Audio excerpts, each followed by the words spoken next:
मेरी एक बात याद रखें कि ऊंचा उड़ने के लिए हमेशा खुद को हल्का करना पड़ता है।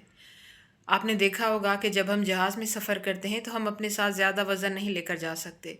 ज़्यादा से ज़्यादा भी 40 किलो तक का होता है जो आप जहाज़ में लेकर जा सकते हैं। हाँ, अगर आप ट्रेन में देखें तो ट्रेन में तो आप जितना ले जाएं आपको कोई भी इशू नहीं होता। तो इसका मतलब क्या है? इसका मतलब ये है कि आप जितना ऊंचा उड़ेंगे उतना ही आपको चीज़ों को छोड़ना पड़ेगा। और ये चीज़ें कौन सी होती हैं? ये वीडियो उन लोगों के लिए है जो कामयाब नहीं हो पाते, ज़िंदगी की बहुत सी मुश्किलों में फंसे हुए हैं, डिप्रेशन में हैं, परेशानियों में हैं। ये जो चीज़ें आपको छोड़नी है ना, ये चीज़ें इस तरह का कोई सामान नहीं है। ये हैं लोगों के रवैये, लोगों के बिहेवियर, लोगों की नफ़रतें, उन्होंने जो हर्ट किया, किसी ने कुछ कहा, आपके साथ कुछ बुरा हुआ, आपका कोई ऐसा वाक़या माज़ी का जो आप भुला नहीं पा रहे, आप माज़ी में ही रह गए हैं।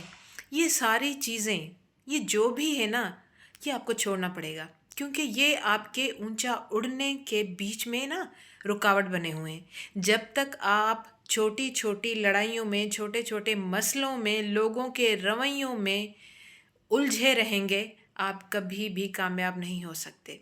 ये जो छोटी छोटी लड़ाइयाँ हैं ये औरों के लिए छोड़ दें। हाँ, अगर आप अपनी इसी जगह पे रहना चाहते हैं जहाँ पर आप हैं तो फिर तो कोई बात नहीं। पर अगर आपको ऊंचा उड़ना है, कामयाब होना है, तो कामयाब लोग इन छोटी छोटी बातों की परवाह नहीं करते। उतार दें ये इजाफी बोझ। माजी में जो कुछ हुआ, वो वाला बोझ, इसने मुझे छोड़ दिया, उसने मुझे धोखा दिया, इसने मुझे हर्ट किया, इसने मुझ पे चीट किया, इसने मुझे ये कहा, लोग मेरे बारे में ये कहते हैं, ये सारी चीज़ें आपको छोड़नी पड़ेंगी। एंड बिलीव मी कि जब आप ये छोड़ देंगे इन चीज़ों को